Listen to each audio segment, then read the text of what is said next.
Hello everyone, welcome to Shiv कृपा study point and I am your कृपा ma'am. Dears, आज हम अपनी 8th क्लास की इंग्लिश बुक हनी ड्यू का चैप्टर 9 करने वाले हैं और चैप्टर का नाम है द ग्रेट स्टोन फेस, विशाल पर्वतीय चेहरा। तो देखते हैं लेसन में क्या है। बिफोर यू रीड, आप पढ़ें उससे पहले कहानी के बारे में एक शॉर्ट सी समरी है। कहानी के बारे में क्या दिया गया है देख लेते हैं। बिफोर यू रीड, आप पढ़ें उससे पहले। Seen from a distance, hilltops and hug ropes seems to assume various shapes. Seen from a distance, एक डिस्टेंस से दूरी से देखने पर, hilltop पहाड़ियों के शिखर and hug rocks और विशाल चट्टानें seems to assume करती हुई दिखाई देती हैं various shapes बहुत सारी आकारों को, जैसे बहुत सारे आकारों को प्रकट करती हुई दिखाई देती हैं। दे में रिजेंबल एन एनिमल, वे में शायद रिजेंबल मेल खा सकती हैं एन एनिमल एक पशु से और ए ह्यूमन फिगर या फिर मानवीय आकृति से। People attribute stories to these shapes, people लोग एट्रीब्यूट स्टोरीज कहानियाँ गढ़ लेते हैं टू दीज शेप्स इन आकारों से। Some stories come true others don't, some stories come true कुछ कहानियाँ सच हो जाती हैं, अदर्स डोंट जबकि दूसरी नहीं होती हैं। The great stone face is one such shape that reminds the inhabitants of the valley of a prophecy. The great stone face विशाल पर्वतीय चेहरा इज वन सच शेप एक ऐसा ही आकार है दैट रिमाइंड्स जो याद दिलाता है the inhabitants of valley, valley घाटी, इनहेरिटेंट्स निवासी, तो जो घाटी के निवासी हैं उनको याद दिलाता है ऑफ ए प्रोफेसी एक प्रोफेसी की भविष्यवाणी की। व्हाट वाज इट, ये क्या थी। डिड इट कम ट्रू और क्या ये सच हुई। देखते हैं लेसन में क्या भविष्यवाणी थी, क्या प्रोफेसी थी और वो सच हुई कि नहीं हुई। Let's read. वन आफ्टरनून, एक दोपहर बाद, when the sun was going down, जब सूरज गोइंग डाउन नीचे जा रहा था मतलब अस्त हो रहा था, ए mother and her little boy एक माँ और उसका छोटा लड़का set at the door of their cottage, set at the door दरवाजे पर बैठे थे, ऑफ देयर कॉटेज अपनी झोपड़ी के, talking about the great stone face वो बातें कर रहे थे, टॉक कर रहे थे किसके बारे में, ग्रेट स्टोन फेस विशाल पर्वतीय चेहरे के बारे में। They had only to lift their eyes, उन्हें केवल अपनी आंखें उठानी थी, एंड देयर इट वाज और यहाँ वह था। Plain to be seen, plain मतलब जो मैदान थे उनके ऊपर से देखने पर, थ्रो मील्स अवे मीलों की दूरी के बाद, with the sunshine brightening all its future, जो सनशाइन थी सूरज का प्रकाश था वो ब्राइटनिंग चमका रहा था, ऑल इट्स फीचर इसके सभी गुणों को, सभी विशेषताओं को, मतलब इस चेहरे की जो विशेषताएं थी, सूरज की धूप, सूरज की प्रकाश था वह उसके सभी फीचर्स को, गुणों को चमका रहा था। And what was the great stone face, और ये जो विशाल पर्वतीय जो चेहरा था ये क्या था। The great stone face was a work of nature, work of nature प्रकृति की देन, तो the great stone face was a work of nature, ये विशाल पर्वतीय चेहरा था ये प्रकृति की देन था। फोरम्ड ऑन परपेंडिकुलर साइड, जो एक सीधी खड़ी साइड थी, ऑफ ए माउंटेन एक पर्वत की, बाय सम इंसेंस रॉक्स जो कि कुछ विशेष चट्टानों से बनी हुई थी, which had been thrown together उनको एक साथ रख दिया गया था, शो दैट ताकि, when viewed at a proper distance जब एक निश्चित दूरी से इन्हें देखा जाए, दे रिजेंबल वे मेल खाती थी, the feature of a human face एक इंसान के चेहरे के गुणों से। It was spectators approach too near, if यदि जो स्पेक्टेटर थे, स्पेक्टेटर का मतलब देखने वाले दर्शक, अगर जो देखने वाले अप्रोच टू नियर बहुत ज़्यादा पास पहुंच जाते थे, he lost the outline of the inner mouse face, he lost the outline वो उस आउटलाइन को, बाहरी दिखावे को खो देता था, of a enormous face एक विशाल चेहरे के, and could see only a heap of gigantic rocks और ये केवल दिखाई देता था, केवल जो विषम चट्टानें थी उनके ढेर के रूप में। पाइल्ड वन अपॉन अनदर, जो कि एक दूसरे के ऊपर रखी हुई हों। बट लेकिन शीन फ्रॉम अ डिस्टेंस, एक दूरी से देखने पर, the clouds cluttering about it, जब जो क्लाउड्स थे, बादल थे, वो क्लटरिंग अबाउट इट, इसके ऊपर मंडराते थे। The great stone face seemed positively to be alive, तो ये जो विशाल पर्वतीय चेहरा था ये प्रतीत होता था एकदम जीवित हो, जैसे कि एकदम जान हो इसके अंदर, ऐसा प्रतीत होता था।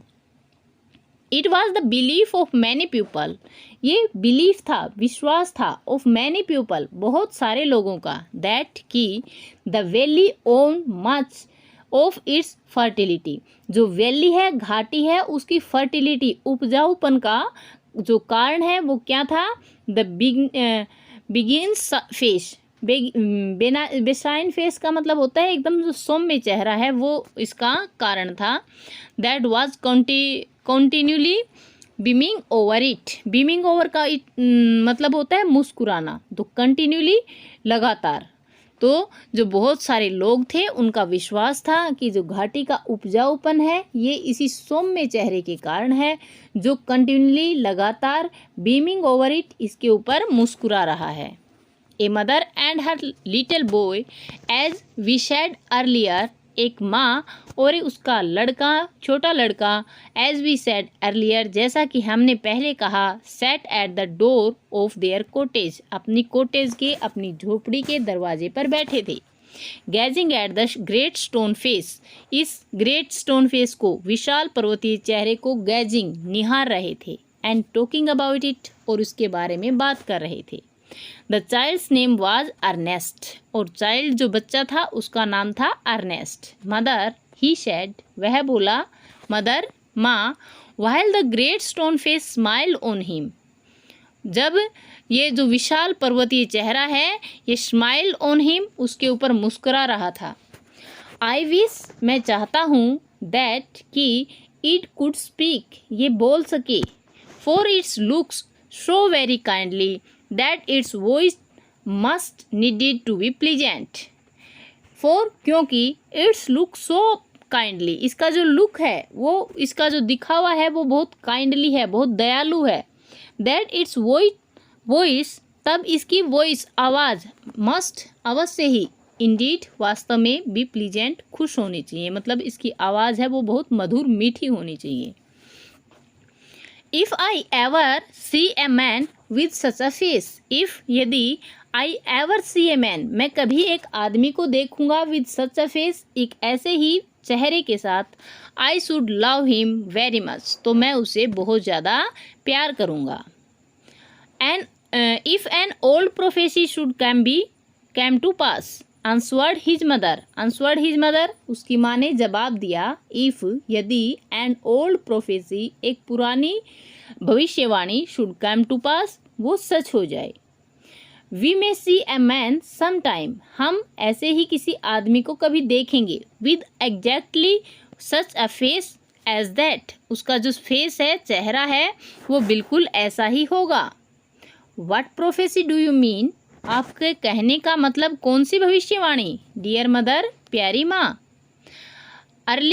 एगरली इंक्वायरीड अर्नेस्ट ने एगरली मतलब उत्सुकता से इंक्वायरी की, उत्सुकता से पूछताछ की। Please tell me about it, कृपया करके मुझे इसके बारे में बताइए। So his mother told him a story, इसलिए हिज मदर, उसकी माँ ने, टोल्ड हिम अ स्टोरी, उसे एक कहानी बताई, दैट कि हर ओन मदर, उसकी खुद की माँ ने, हैड टोल्ड हर, जो उसे बताई थी। When she herself was younger than little Ernest, जो जब वह खुद, herself, वह स्वयं, was younger, बहुत छोटी थी, than little Ernest से भी छोटी थी। that कि at some future day, भविष्य के किसी दिन, a child should be born, एक बच्चे को जन्म लेना चाहिए। देखते हैं आगे क्या है, near here, यहीं आसपास, who was destined to become the greatest and noblest person of his time,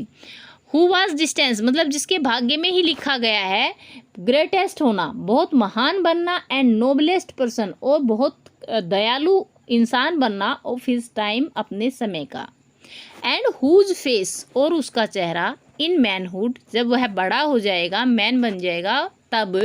should bear an exact resemblance ऐसे ही जो इसके गुण हैं उनमें उनसे रिजेंबल करेगा, मेल खाएगा to the great stone face इस विशाल पर्वतीय चेहरे की तरह ही। Many still had faith in this old prophecy, many बहुत सारे, स्टिल हैड फेथ अब भी विश्वास रखते हैं, in that this old prophecy इस पुरानी प्रोफेसी में, भविष्यवाणी में, but others took it to be nothing but idle talk, but others took it लेकिन जो दूसरे हैं वो इसे लेते हैं टू बी नथिंग जैसे कुछ भी नहीं है, बट आइडल टॉक एक बकवास की बात है। At all events the great man of the prophecy had not yet appeared, क्योंकि जो ये महान इंसान है और प्रोफेसी भविष्यवाणी का हैड नॉट येट अपीयर्ड अभी तक प्रकट नहीं हुआ है, अभी तक किसी ने इसे देखा नहीं है। ओ मदर अरे माँ, क्राइड अर्नेस्ट, अर्नेस्ट चिल्लाया, clapping his hands above his head, clapping तालियां बजाते हुए, हिज हैंड्स अपने हाथों से, अबोव हिज हेड अपने सिर के ऊपर, I do hope that I shall live to see him, I do hope मैं आशा करता हूँ, दैट कि I shall live to see him मैं उसे देखने के लिए जिंदा रहूँगा। His mother was an affectionate and thoughtful woman, affectionate स्नेहमयी, थॉटफुल विचारशील, वुमेन औरत, उसकी माँ एक स्नेहमयी और विचारशील औरत थी। It was proper she thought, she thought उसने सोचा, इट वॉज प्रॉपर ये सही था, not to discourage the fanciful hopes, not to discourage के हतोत्साहित ना किया जाए, फैंसीफुल होप्स, फैंसीफुल होप्स का मतलब होता है जो कल्पना वाली आशाएं हैं उनको, ऑफ हर लिटिल बॉय अपने छोटे लड़के की। सो सी सैड टू हिम इसलिए उसने उसे कहा, परहैप्स यू मे से शायद तुम देख सकते हो, and Ernest never forget the story that his mother told him, और जो अर्नेस्ट है वह कभी नहीं भूला इस कहानी को जो उसकी माँ ने उसे बताई थी। It was always in his mind ये हमेशा उसके दिमाग में रहता, when ever he looked upon the great stone face जब भी वह उस महान विशाल चेहरे को देखता, पर्वतीय चेहरे को ऊपर देखता। He spent his childhood in the log cottage where he was born, he spent his childhood उसने अपना बचपन बिताया था, इन लॉग कॉटेज उस कॉटेज में, उस झोपड़ी में, वेयर ही वॉज बोर्न जहाँ वह उसने जन्म लिया था, but dutiful to his mother अपनी माँ के प्रति उसने अपने कर्तव्यों को निभाया, and helpful to her in many things और बहुत सारी चीज़ों में उसकी मदद की। Assisting her much with his little hands और वह अपने छोटे छोटे हाथों से उन्हें असाइट करता था, उसकी मदद करता था, and more with his loving hearts और उसका जो लविंग हार्ट था, प्यारा दिल था, उससे भी वह बहुत ज़्यादा उसका ख्याल रखता था। इन दिस मैनर इस तरीके से, from A happy yet often pensive child इस प्रकार ये खुश और प्राय पेंसिव चाइल्ड भावनात्मक बच्चा, ही ग्रू अप वह बड़ा हो गया, टू बी मिल्ड एक सौम्य, एंड क्वाइट यूथ और एक शांत युवा बन गया। Ernest had no teacher Ernest के पास कोई अध्यापक नहीं था, but the great stone face became one of him लेकिन ये जो विशाल पर्वतीय चेहरा था ये उसका अध्यापक बना। When the work of the day was over जब दिन का काम खत्म हो जाता था, he would gaze at it for hours वह उसे घंटों तक गेज करता रहता था, निहारता रहता था, until he began to imagine जब तक कि वह कल्पना करना शुरू नहीं कर देता, that कि those vast feature recognized him कि ये जो विशाल फीचर हैं, विशाल जो गुण हैं वो उसे पहचान रहे हैं, and gave him a smile of kindness और उसे जो दयालुता है उसकी एक स्माइल दे रहे हैं, मुस्कान दे रहे हैं, encouragement और उसे प्रोत्साहन दे रहे हैं। About this time there went a rumours throughout the valley. Rumours का मतलब होता है अफवाह है। तो अबाउट दिस टाइम इस समय तक there went a rumours throughout the valley, पूरी जो घाटी थी उसमें एक अफवाह फैल गई दैट द ग्रेट मैन, कि वो महान आदमी, who was to bear a resemblance, जो एक रिजेम्बलेंस लिया हुआ है, विशेषता मेल खा रहा है, to the great stone face, इस विशाल पर्वतीय चेहरे से, हैड अपीयर एट लास्ट, अंत में प्रकट हो ही गया है। It seems that many years before, ऐसा इट सीम्स दैट ये बहुत साल पहले प्रतीत हुआ, मैनी ईयर्स बिफोर बहुत साल पहले, a young man had left the valley, के एक यंग मैन युवा आदमी ने इस घाटी को छोड़ दिया था, settle at A distance C port, C port मतलब बंदरगाह है, तो वह सेटल हो गया था, वह बस गया था एक बहुत दूर सीपोर्ट में, बंदरगाह में। गैदर गोल्ड, गैदर गोल्ड उसका नाम था, विच वाज हिज नेम, जो कि उसका नाम था।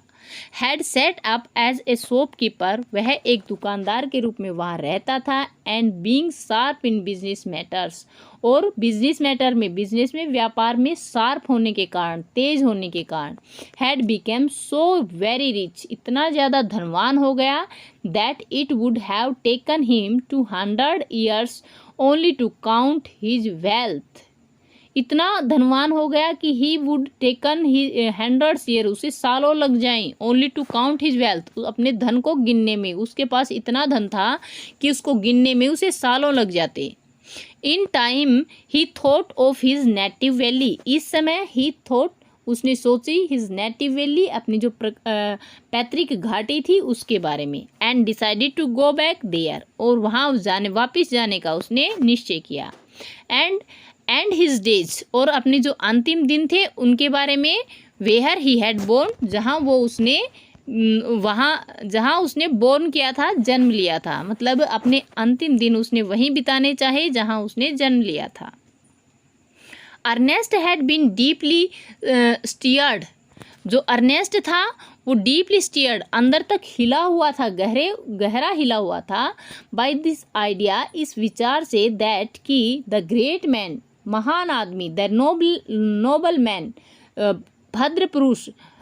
द मैन ऑफ प्रोफेसी, जो भविष्यवाणी थी उसका आदमी, after so many ages of delay, बहुत सारे सालों के इंतजार के बाद, वाज एट लेंथ, आखिरकार, टू बी सीन, दिखाई देगा, इन हिज नेटिव वैली, अपनी जो नेटिव घाटी है, पैतृक घाटी है, वहाँ पे। While the boy was still gazing up, जबकि जो ये लड़का था ये अब भी गेजिंग अप, ऊपर निहार रहा था, द वैली, घाटी को, वन डे, एक दिन, एंड इमेजिंग, और कल्पना कर रहा था, that the great stone face turn his gaze, कि जो विशाल पर्वतीय चेहरा है ये भी उसे वापस निहार रहा है। The noise of wheel was heard, पहियों का नॉइस, पहियों की आवाज़ उसने सुनी थी, and a crowd of people cried, crowd of people cried, लोगों की जो भीड़ थी वो क्राइड, चिल्ला रही थी, here comes the great mister gather gold, यहाँ मिस्टर गैदर गोल्ड, महान मिस्टर गैदर गोल्ड आए हैं। ए कैरिज ड्रोन बाई 4 हावर्स, एक गाड़ी जो कि 4 घोड़ों के द्वारा खींची जा रही थी, dashed round the turn of the road, dash रुकी, round the turn of the road, जो रोड जहाँ पे मुड़ता था वहाँ पे आकर के, विदन इट, और इसके अंदर, thrust party out of the window appeared the face of an old man with yellow skin, जो इसकी विंडो थी, खिड़की थी, उसके अंदर से झांकता हुआ एक चेहरा प्रतीत हो रहा था, ऑफ एन ओल्ड मैन, एक बूढ़े आदमी का, विद येलो स्किन, जिसकी स्किन पीली थी। The very image of the great stone face shouted the people, लोग शाउटेड, चिल्लाए, the very image of great stone face, विशाल पर्वतीय चेहरे की वेरी इमेज, बिल्कुल सही पिक्चर है, बिल्कुल सही तस्वीर है, श्योर एनफ, पक्का ही, the old prophecy is true, जो पुरानी भविष्यवाणी है वो सच हो गई है। Here we have the great man at last, अंत में हमारे पास यहाँ महान आदमी आ ही गया है। And what gently puzzled Ernest, और जो अर्नेस्ट को ग्रेटली पजल्ड, बहुत बुरी तरह से अर्नेस्ट को पजल कर रही थी, दुखी कर रही थी। They seemed actually to believe, वे प्रतीत हो रहे थे विश्वास करते हुए, दैट देयर वाज लाइकनेस, कि यहाँ समानता है, विच दे स्पोक ऑफ, जिसके बारे में वो बात कर रहे हैं। He turned away sadly from the wrinkled stiffness of his unpleasant face. तो ही टर्न्ड अवे सैडली, वो सैड होकर के, दुखी होकर के मुड़ गया, from the wrinkled of his pleasant face, अपना जो अनप्लीजेंट फेस था, नाखुश चेहरा था जिस पे झुर्रियाँ पड़ी हुई थी, उसके साथ। क्योंकि सब लोगों को यकीन था कि जो अभी मिस्टर आए हैं वो सेम टू सेम ग्रेट जो फेस था, पर्वतीय चेहरा था, उससे रिजेंबल करता है। लेकिन अर्नेस्ट को इस बात से का यकीन नहीं था कि ये वही है। उनको वो चेहरे में बिल्कुल भी रिजेंबलेंस नहीं दिखाई दी थी, इसलिए वो अनहैप्पी थे, अनप्लीजेंट थे और सैड थे और वापस मुड़ गए थे। And gazed up the valley, और फिर से वह घाटी से निहारने लगे थे। Where the great stone face seems to say, जहाँ उन्हें वो विशाल पर्वतीय चेहरा कहता हुआ दिखाई दिया, ही विल कम, वह आएंगे, डोंट फियर नोट, डरो नहीं, Ernest, the man will come, वह आदमी जरूर आएगा। तो डियर्स, ये थी अपने 9th चैप्टर का first part, the great stone face. I hope आपको क्लियर हो गया है, और क्लियर हो गया है तो वीडियो को लाइक कर दीजिए। कुछ प्रॉब्लम, डाउट्स, क्वेरीज रहती हैं तो आप कमेंट करके पूछ सकते हैं, और अभी तक चैनल को सब्सक्राइब नहीं किया है तो सब्सक्राइब कर लीजिए। पास में बेल आइकन आएगा, उसको ऑल पे सेट कर लेना ताकि मेरी वीडियोस कंटिन्यूसली आप तक पहुंचती रहें। थैंक यू फॉर वॉचिंग, मिलते हैं नेक्स्ट वीडियो में। Till then, bye bye, have a great time.